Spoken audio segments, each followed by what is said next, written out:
როდესმე გაგიგონიათ, რომ ხამურები ადამიანებს თმაში აფრინდებიან? მაგრამ ეს სიმართლე არ არის, ან მითია. გამარჯობა, მე ანასტასია ვარ და თქვენ უყურებთ პატარა ჟირაფის არხს. სინამდვილეში აი რა ხდება. ჩვენ სხეულიდან გამოვყოფთ სითბოს. ჩვენი სითბო კი პატარა მწერებს იზიდავს. ხამურების უმეტესობას მწერების ჭამა უყვარს და ამიტომ შეიძლება ზოგჯერ ჩვენ სხეულთან ახლოს მყოფი მწერების შესაჭმელად ჩვენს თავთან ძალიან ახლოს მოფრინდნენ.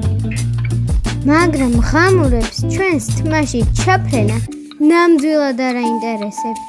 დაიმახსოვრეთ, თუ ღამურა მოგიახლოვდათ, ეცადეთ შეინარჩუნოთ სიმშვიდე და გაიხსენოთ, რომ ის ამ დროს მწერებს მისდევს.